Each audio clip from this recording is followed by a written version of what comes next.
Yo, what's going on guys? So in this video, with the recent release of iOS 18, I want to give you guys a couple settings that I recommend you guys turn off or either change. So that's what I'm going to be doing in today's video. Hope you enjoy it and I hope there's value in this video. Let's get into it. Okay, so most of the settings I'm going to cover are going to be about mainly your home screen or your actual settings app.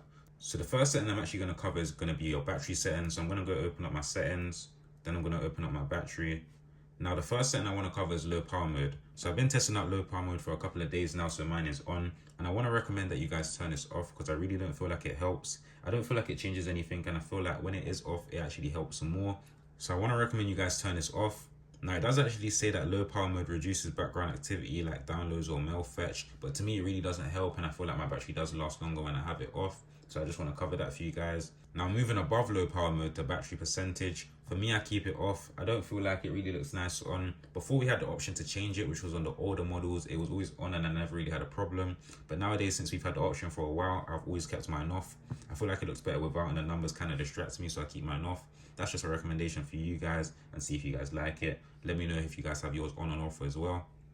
Now with the new iOS updates, this looks a little bit different with your battery health and your charging. It used to just be called charging optimization, but with your battery health now, you can't really change anything here. So there's not really much to talk about. These are the custom settings that it's automatically set to. So these are what mine look like with your manufacturer date, first use, cycle count. This is the number of times your phone has used its max capacity. Now, coming out of battery health and going into charging. So this just used to be called charging optimization. So roughly the same things here. You can set your charging limit if you want it to be 80%, 85%, 90%, but it starts at 80% and no lower than that. So when you do actually set it to 80%, this is just going to allow your phone to charge between the 80 to 85% mark and not exceed that level. So when you do actually set it to 80%, this is actually just going to cut off your battery from around the 80 to 85% mark. It's not going to exceed that. And now I have been told that this actually preserves your battery life for some reason, but I haven't tested it out myself. I've always kept mine at the max, allowing me to charge it to 100%. So if I move this back up for me, so I'll always set the limit to 100%. And then lastly, we have optimized battery charging, which essentially will just wait for your phone to hit 80% before you're able to use it. So that is what optimized battery charging is. And then that is about it on the battery page. Now, one of my next recommendations is going to be in the Wi-Fi page, and then go down to Ask to Join Networks. Now, basically, if you're in a public place, this is just going to notify you that there's public Wi-Fi's that you're able to join. So instead of asking you all the time, you can either ask them to notify you, ask to join the network, or you can just completely turn this off. I have mine on notify. It's never really been a problem to me when they notify me about public connections that I'm able to join if there's no internet in that area. So all of my known networks, maybe if I've been in that place before, if I've been in a certain house before, that will always join automatically. But when I have it set to notify, basically if I'm in an area where there's networks that I never knew of, or if I'm able to join, it's just going to notify me that I'm able to join these networks if I'm in an area where I never had connection. So that's essentially what that is. So now moving on to Ask to Join Hotspot. Now this is just if you're in an area where other people are using their hotspot. So if you want to join automatically, if they're able and they have no password, you're going to be able to join automatically. There's Ask to Join and there's Never. Now I have mine on Ask to Join just for security reasons. You don't want to join someone's network just purely because there's no password or you're able to join. So I have mine on Ask to Join for security reasons. You can also set it to Never, so never ask to join or automatically join, but that's up to you. I have mine on Ask to Join and I feel like that's the best option. So going back now. Okay, so moving on now, if you go into general and go into software update and go into automatic updates, you want to have on your security response and system files. So this setting right here.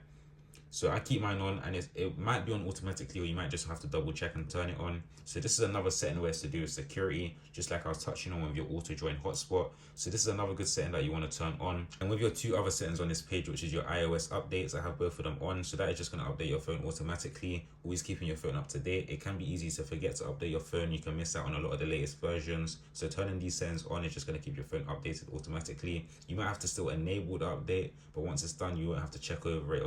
Now, if we go back to the original settings page and scroll all the way down to where we see apps, and if you go down and look for your message app, So here it is here, and scroll all the way down to the bottom. Now, as you may know, or as you may have seen, when you send your friend images or when you send them pictures, image files, you may see that the quality is kind of compressed and the quality doesn't look the same as in your camera roll. Now, there's a reason for that. You guys may have on the low quality image mode. So when you guys turn that on, you may see that when you send your friend images, it comes in a lower compressed file. The image quality looks bad. There may be some slight noise or grain on the photo. Now, basically, by turning this off, that is going to eliminate that from happening. And then once you send your friend those images and those image files, it's all going to look the same exactly as it did in your camera roll. So this is very good to turn on if you don't want your friend receiving bad images, or if you don't want them to receive a compressed image. So that is another good setting to turn on, and one of the best recommendations probably that I've listed today, because that is very important, and also the security options as well. Now, moving on to your home screen, I want to touch on this feature here, which is this little search tab here. So basically, you can search up any app that you want that is on your phone and it's going to come up. But actually, what you guys may not have known is that if you scroll down anywhere on your phone, that same search tool is actually going to come up. So if you guys find no use for this search tool at the bottom here, and you guys actually didn't know how to turn it off, I wanted to show you guys. So if you open up like your settings and you go to home screen and app library, this little search feature here where it says show on home screen, you can simply turn that off. And now when you go back to your home screen, the search tool is no longer going to be there. And that's how you turn it off. Now, lastly, if you guys open up your Notes app, I'm sure Notes is a big thing to everyone. But if you guys actually didn't know how to lock your notes, you simply just have to hold down on your note page. Your note will open up. You can either pin your note, or you can either lock your note here. So you can simply just type in your password. And then now after you've typed in your password, once you click on the note, it's then going to be locked. So guys, that is the end to this video of the few setting recommendations that I recommend you guys turn off or on. If you guys did enjoy this video, if you found value in this video, please like and subscribe. Also leave a comment. I do read the comments, I reply, I like the comments as well. So make sure you guys do that for me. I hope you guys enjoyed this video, and it's been your boy Stats4K. Peace.